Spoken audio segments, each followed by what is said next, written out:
옛날 옛적 끝없는 숲과 드넓은 초원이 이어진 작은 마을이 있었습니다.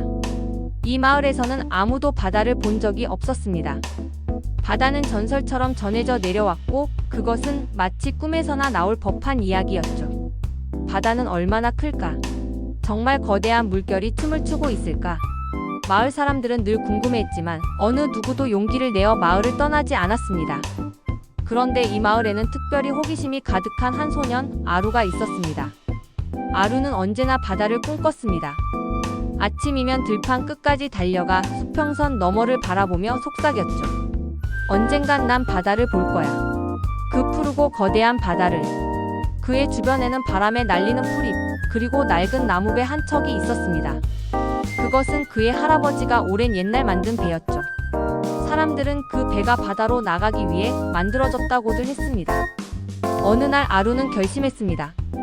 나는 이 배를 타고 바다를 찾아가겠어. 마을 사람들은 모두 나와 그의 결심에 놀랐습니다. 바다는 위험하다. 아무도 그곳에 가본 적이 없어. 그들은 입을 모아 말렸지만 아루는 웃음 지으며 대답했습니다. 알아요. 하지만 나는 바다를 보고 싶어요. 저 바람은 어디로 가는지 알려줄 거예요. 그렇게 아루는 낡은 배에 자신의 꿈을 싣고 떠나기로 했습니다.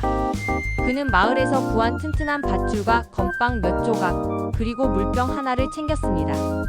그리고 아침 햇살이 처음 배를 비추는 순간 아루는 힘껏 노를 저어 배를 움직이기 시작했습니다. 바람이 불어와 그의 머리칼을 쓰다듬고 구름은 그의 앞길을 비추듯 흘러갔습니다. 첫날 밤이 지나고 그는 어느새 마을을 뒤로하고 끝없는 강물을 따라 내려왔습니다. 별들이 수놓아진 밤하늘 아래서 그는 속삭였습니다. 바다, 너는 어디에 있어? 내가 이렇게 찾아가고 있어. 곧 너를 만날 수 있을까? 그리고는 파도만큼이나 깊고 부드러운 꿈속으로 빠져들었죠. 여정은 쉽지만은 않았습니다. 두 번째 날에는 큰 비바람이 몰아쳤습니다. 파도는 그의 배를 삼킬 듯했고 배는 위태롭게 흔들렸습니다. 하지만 아루는 두 손으로 배를 꽉 붙들고 외쳤습니다. 나를 흔들어도 좋아. 하지만 끝까지 갈 테야. 그렇게 며칠 밤낮을 고된 항해 끝에 그는 갑자기 더 이상 흘러가지 않는 듯한 고요한 물결을 만났습니다. 그리고 눈앞엔 믿을 수 없는 푸른빛이 펼쳐져 있었습니다. 이게 바다야. 아루는 눈이 휘둥그레져 소리를 질렀습니다. 하늘과 땅이 맞닿은 그 자리에 끝도 없는 푸른 물이 출렁이고 있었습니다. 그는 노를 내려놓고 두 팔로 하늘을 향해 벌렸습니다. 이제야 너를 만났어, 푸른 바다야. 그의 눈에는 기쁨의 눈물이 맺혔습니다. 물결은 아루의 배를 부드럽게 흔들며 환영하는 듯했고 먼 수평선 위로는 햇빛이 반짝이며 춤을 추고 있었습니다. 그는 한참 동안 바다를 바라보며 그 광활함에 압도당했습니다. 너는 정말 내가 꿈꿨던 그대로야. 아니, 그 이상이야. 아루는 손을 물에 담그고 파도 소리와 바람의 노래에 귀를 기울이며 자신의 꿈이 실현된 순간을 오롯이 느꼈습니다. 그는 마음속으로 생각했죠.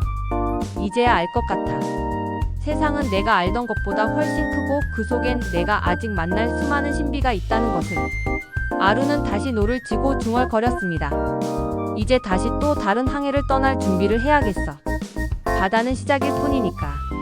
바람이 그의 얼굴을 어루만졌고 그와 함께 새로운 모험이 기다리고 있었습니다.